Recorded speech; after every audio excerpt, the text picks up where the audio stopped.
ரூபினி ஆனந்த love பண்ணுறாங்க. கமலஹாசன் அவர்களை register ஆஃபீஸ்க்கு கூட்டிட்டு போவாங்க. கமல் என்ன பண்ணுவார், நிறைய கோட் சூட்டெல்லாம் போட்டுக்கிட்டு டிப்டாப்பாக குள்ள அப்பு கிளம்பி போவார். கிளம்பி போன அப்பு என்ன நினச்சிருப்பார், ரூபினி நம்மள தான் கல்யாணம் பண்ணிக்க போகிறா அப்படின்னு நினச்சிட்டு போய் நிற்பார். அங்கே போய் நின்னதுக்கு அப்புறம் தான் தெரியும் அவங்க ஆனந்த கல்யாணம் பண்ணிக்க போகிறாங்கன்னு சொல்லிட்டு. அவங்க 2 பேரும் மாற்றிக்கிற அந்த மோதிரம் இருக்கு இல்லையா, அது கமலஹாசன் கையில் போட்டிருப்பாரு. மோதிரம் எங்கே அப்பு அப்படின்னு கேட்பாங்க. கமலஹாசன் கையை நீட்டுவார். ஆனந்த் சொல்லுவார், அவருக்கு வலிக்க போகுது. அப்பு உனக்கு வலிக்காது இல்லை அப்படின்னு சொல்லி கமலுடைய கையிலேருந்து ரூபினி கையட்டி மாட்டிடுவா. கல்யாணம்லாம் பண்ணுவாங்க சார். கிளம்பி கமலஹாசன் கூப்பிட்டு சர்க்கஸ் கம்பெனிக்கு வருவார்.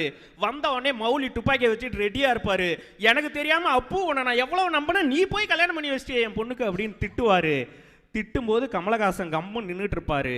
அவங்க அம்மா ஸ்ரீவித்யா வந்து சொல்லுவாங்க, பையன் பார்க்கறதுக்கு நல்லா தானே இருக்கான், ஒருவேளை என் புள்ள மாதிரி குள்ளமாக ஊனமாக பிறந்திருந்தா நீங்கள் கோவப்படுறதுல அர்த்தம் இருக்குன்னு யோசிச்சு பாருங்க. மௌலி அற்புதமாக நடிச்சிருப்பார், ஸ்ரீவித்யா அழகாக நடிச்சிருப்பாங்க, கமலஹாசன் நடிப்பை மொத்தமாக கொட்டியிருப்பார். இளையராஜா அவர்களுடைய பின்னணி இசை வரும். எவ்வளவு அழகாக நேர்த்தியாக இளையராஜா அவர்கள் இசையமைச்சிருப்பார் தெரியுமா? அந்த மியூசிக் இப்படி இருந்திருந்தா எப்படி இருந்திருக்கும் நடுவில்? ஒன்ன நினைச்சேன், உருகி தவிச்சேன், கண்ணு 2 காதல் கோட்டை கட்டி வச்சேன், அப்படி இருந்தா நல்லா இருந்திருக்குமா இனிவன் அண்ணன்? காதலிக்கின்ற ஒவ்வொருத்தனுடைய இதயத்தையும் பிழிகின்ற வகையில் இளையராஜா இசையமைச்சிருப்பார்.